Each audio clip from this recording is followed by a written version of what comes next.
প্রত্যেকটি মানুষ নিজেকে নায়ক মনে করেন, কেউ কেউ নিজেকে সুপার হিরো হিসেবেও কল্পনা করে থাকেন। তেমনি ৯০ দশকে ঢাকাই সিনেমার জনপ্রিয় চিত্রনায়ক মান্নার সিনেমা দেখে নায়ক হওয়ার স্বপ্ন দেখেন মিল্টন সমাদ্দার। একটা সময় সিনেমার নায়ক হতে চেয়েছিলেন child and old age care আশ্রমের চেয়ারম্যান মিল্টন সমাদ্দার।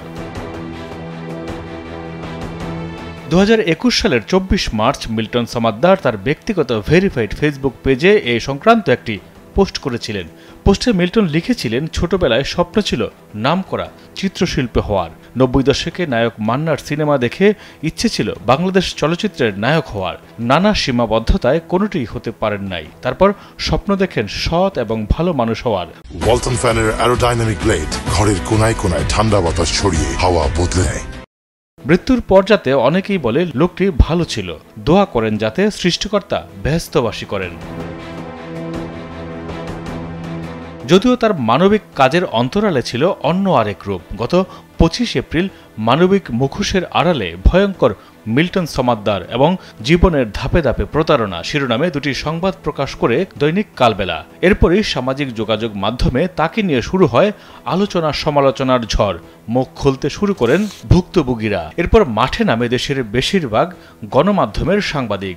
উঠে আসে তার একের পর এক ভয়ঙ্কর প্রতারণা আর অপকর্মের তথ্য। এসব অভিযোগের প্রেক্ষিতে বুধবার সন্ধ্যায় গোয়েন্দা পুলিশের একটি দল ঢাকার মিরপুর থেকে মিল্টন সমাদ্দারকে গ্রেফতার করে। সামাজিক যোগাযোগ মাধ্যমে মিল্টন সমাদ্দারের সেবামূলক কর্মকাণ্ডের রয়েছে ব্যাপক প্রচারণা, যেখানে দেখা যায় অসহায় দুস্থ মানুষের সেবায় তিনি গড়ে তুলেছেন child and old age care নামের একটি বৃদ্ধাশ্রম।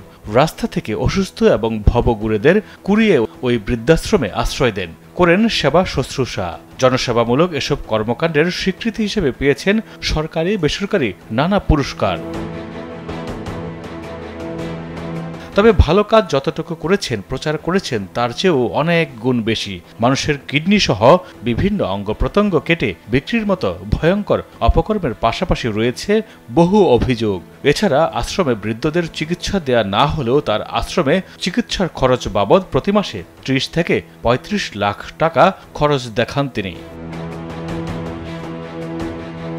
আশ্রমের মাধ্যমে এখন পর্যন্ত প্রায় ৯০০ মৃতদেহ দাফনের দাবি করা হলেও মিরপুর বুদ্ধিজীবী কবরস্থানে সব মিলিয়ে ৫০টি, রায়ের বাজার বুদ্ধিজীবী কবরস্থানে ১৫টির মতো মরদেহ দাফনের প্রমাণ পাওয়া গেছে। বাকি ৮৩৫টি মরদেহ কোথায় দাফন করা হয়েছে তার সঠিক হিসেব দিতে পারেননি মিল্টন সমাদ্দার। তাছাড়া দাফন করা মৃতদেহের পেটে আবার কাটাছেঁড়ার দাগ থাকার অভিযোগও রয়েছে। আশ্রমে যাদের মৃত্যু হয়েছে তাদের ডেথ সার্টিফিকেট মিল্টন নিজেই তৈরি করেছেন বলে অভিযোগ রয়েছে। মাইদুর রহমান রুবেল, কালবেলা।